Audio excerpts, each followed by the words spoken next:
बिस्मिल्लाहिर्रहमानिर्रहीम। अस्सलाम वालेकुम डियर स्टूडेंट्स। हमारी आज की वीडियो है बीएस सप्लाई चेन मैनेजमेंट। हम आज की वीडियो में जो डिस्कस करेंगे, सबसे पहले कि सप्लाई चेन मैनेजमेंट क्या है, सप्लाई चेन मैनेजमेंट का eligibility criteria, supply chain management का दौरानिया, और उसके बाद इस डिग्री का मेरिट पब्लिक सेक्टर के यूनिवर्सिटीज़ में और उसके बाद प्राइवेट सेक्टर के यूनिवर्सिटीज़ में। उसके बाद हम बात करेंगे कि बीएस सप्लाई चेन मैनेजमेंट के फ़ी पैकेजेस क्या होते हैं, पब्लिक सेक्टर की यूनिवर्सिटीज़ कितने आपसे चार्ज करती है, और उसके बाद प्राइवेट सेक्टर की university.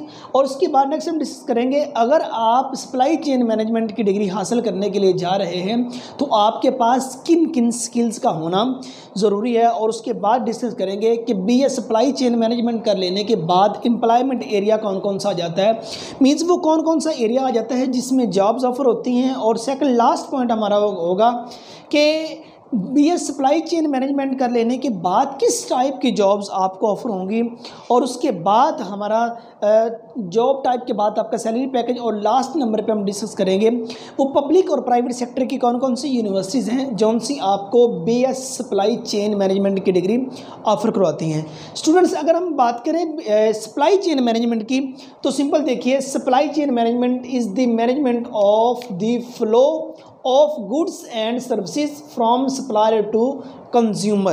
Means supply chain management इसकी जो सिंपल उन्होंने कह दिया है कि ये फ़्लो है गुड्स एंड सर्विसेज का, चीज़ों और खिदमात का, जो सप्लायर से कंज्यूमर तक पहुंचते हैं। ये एक डायग्राम की मदद से आपको समझाता हूं कि सप्लाई चेन मैनेजमेंट क्या है। नंबर 1 पे आ जाते हैं रॉ मटेरियल। रॉ मटेरियल के बाद है प्रोडक्शन, प्रोडक्शन के बाद डिस्ट्रीब्यूटर, और उसके बाद रिटेलर, रिटेलर से एंड पे चीज़ 5वें नंबर पे कस्टमर के पास पहुंचती है। सिंपल एग्जांपल देखिए, ये मेरे पास एक बोर्ड मार्कर है, ये डायरेक्ट बोर्ड मार्कर यूँ नहीं बन गया। अब ये सबसे पहले था रॉ मटेरियल, इसके लिए मटेरियल इकट्ठा किया गया, मतलब कि ये जौन सा ब्लू कलर है ये लिया गया, उसके बाद ये मतलब कि प्लास्टिक है ये लिया गया, उसके बाद इसके अंदर कॉटन या इंक वगैरह वो तमाम चीज़ें लेगी। अब रॉ मटेरियल इकट्ठा करने के बाद इसको प्रोड्यूसर के पास लिया गया जहाँ इसकी प्रोडक्शन होनी थी, जहाँ इसने बनना था, और उसके बाद जहाँ ये चीज़ बन गई मुकम्मल तैयार होगी, और उसके बाद इसको डिस्ट्रीब्यूटर के पास पहुँचाया गया, जो लोग डिस्ट्रीब्यूट करते हैं, तकसीम करते हैं। अब डिस्ट्रीब्यूटर के बाद चीज़ें ज़्यादा मकदार में, जिसे हम शॉप कहते हैं, दुकान कहते हैं, वो चलेगी रिटेलर के पास। रिटेलर से जाके फिर हम ये बोर्ड मार्कर ख़रीद के लाए, फिर 5वें नंबर पे एक कस्टमर के पास चीज़ पहुंचती है। ये जो मुकम्मल सर्कल है डियर स्टूडेंट, ये सप्लाई चेन मैनेजमेंट इसे कहा जाता है। और अगर हम बात करें सप्लाई चेन मैनेजमेंट के एलिजिबिलिटी क्राइटेरिया की, तो dear students, BS supply chain management में एडमिशन लेने के लिए आपका इंटरमीडिएट होना ज़रूरी है, मीन्स आपकी 12 क्लासेस होना ज़रूरी है। आपने किसी भी मतलब कि सब्जेक्ट, कोई भी सब्जेक्ट आपने पढ़े हुए हैं, आपने चाहे FSc pre medical, pre engineering, ICS, Icom, डीकॉम, और उसके बाद एफए, एफएआईटी या डीएई, कोई भी मतलब कि ए लेवल, कोई भी इसके इक्वल आपने तालीम हासिल की हुई है, तो आप बीएस सप्लाई चेन मैनेजमेंट के लिए एलिजिबल हैं।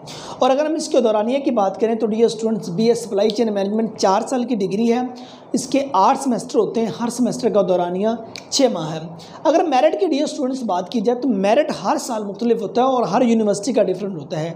अब मेरिट बनता है स्टूडेंट की खपत से, स्टूडेंट की एंट्री से, किस कदर स्टूडेंट ज़्यादा इन होते हैं। अगर सप्लाई चेन मैनेजमेंट की डिग्री के अंदर स्टूडेंट ज़्यादा इन होते हैं तो जाहिर सी बात है उस पब्लिक सेक्टर की यूनिवर्सिटी का मेरिट ज़्यादा होगा। अगर स्टूडेंट्स कम इन होते हैं तो जाहिर बात उसका कम होगा। अगर मिनिमम टू मैक्सिमम की बात करें तो 70% से लेके 80% प्लस तक मेरिट रहता है बीएस सप्लाई चेन मैनेजमेंट का। मैं फिर भी कहता हूँ इससे कम भी हो सकता है, ज़्यादा भी हो सकता है। और अगर आपने किसी प्राइवेट सेक्टर की यूनिवर्सिटी में एडमिशन लेना है तो आपके 50% या इससे ज़्यादा नंबर हो तो देन आप एलिजिबल हैं।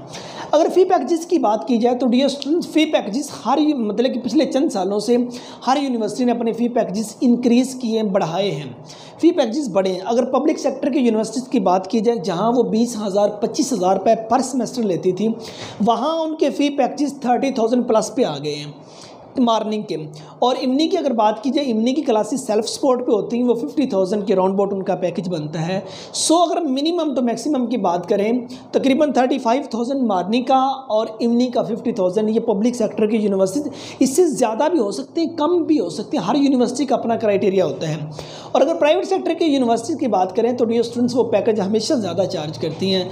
पब्लिक सेक्टर की यूनिवर्सिटी की निस्बत उनका डबल से भी ज़्यादा होता है। अब बाज़ प्राइवेट सेक्टर की यूनिवर्सिटी ऐसी हैं जो एक सेमेस्टर का 60 to 70,000 चार्ज कर रही हैं, और बाज़ यूनिवर्सिटीज़ ऐसी हैं जो एक सेमेस्टर का 1 लाख प्लस भी चार्ज कर रही हैं। यह यूनिवर्सिटी पर डिपेंड करता है और स्टूडेंट के इन होने पर डिपेंड करता है कि स्टूडेंट्स कितने उस डिग्री के अंदर उस यूनिवर्सिटी में इन हो रहे हैं। और उसके बाद अगर हम बात करें इसके स्किल रिक्वायर्ड की, कि मीन्स अगर आप बीएस सप्लाई चेन मैनेजमेंट में जा रहे हैं, इस डिग्री को हासिल करने के लिए जा रहे हैं, तो आप में किन किन स्किल्स का होना ज़रूरी है। अगर आपके पास ये चंद स्किल्स हैं तो आप इस डिग्री के अंदर इन हों।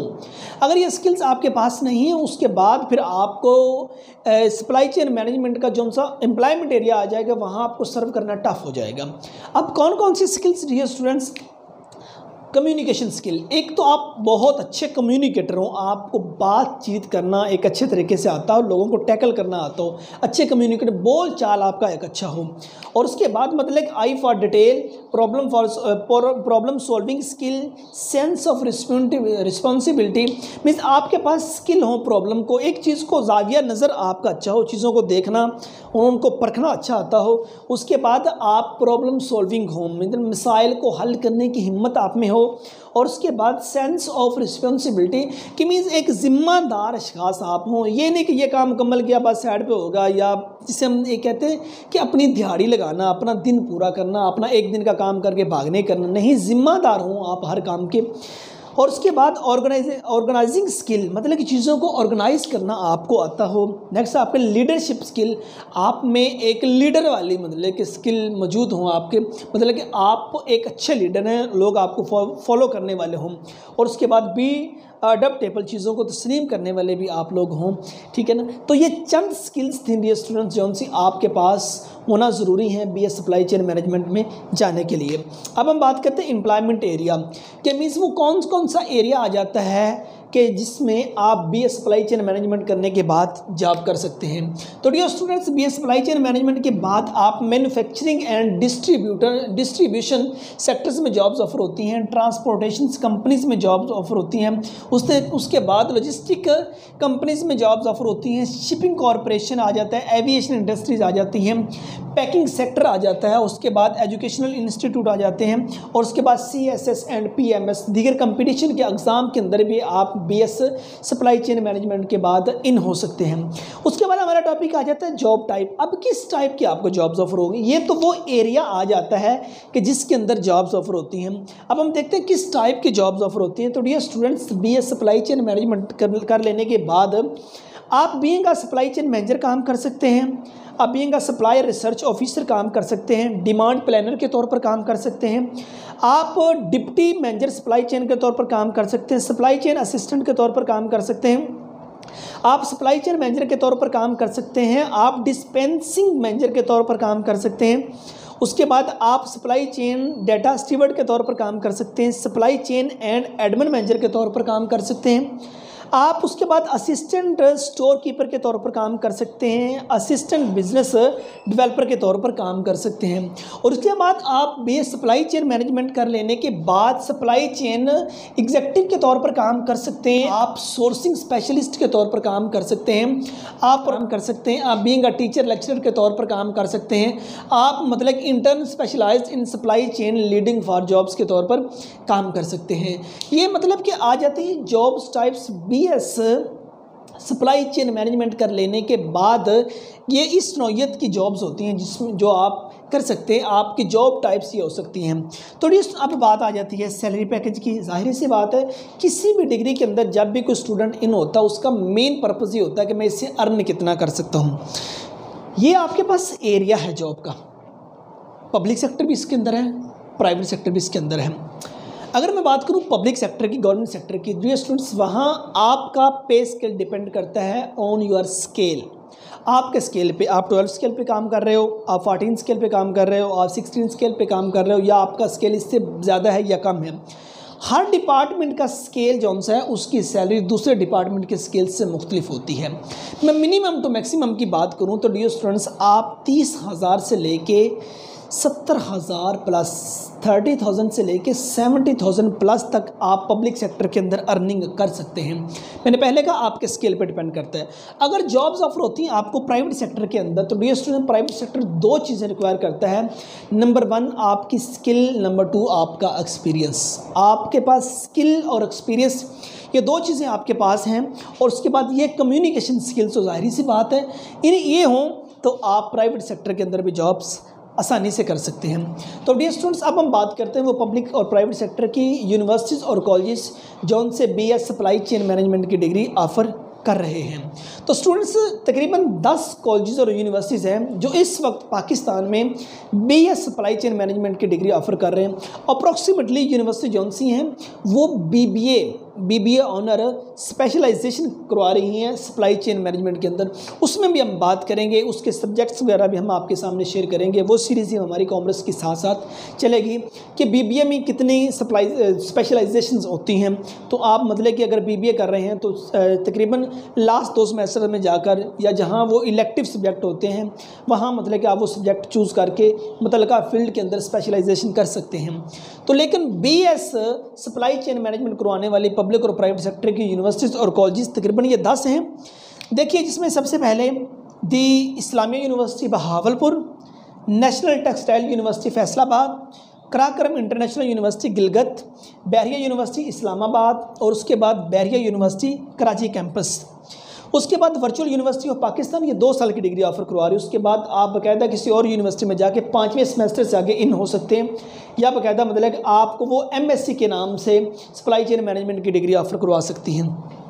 उसके बाद Ilma university Karachi, national college of business administration and economics Lahore, उसके बाद Arifa international university Lahore, national college of business administration and economics Lahore. ये तकरीबन 10 वो इदारे आ जाते हैं पब्लिक और प्राइवेट सेक्टर के जौन से आपको BS सप्लाई चेन मैनेजमेंट की डिग्री ऑफ़र करवा रहे हैं।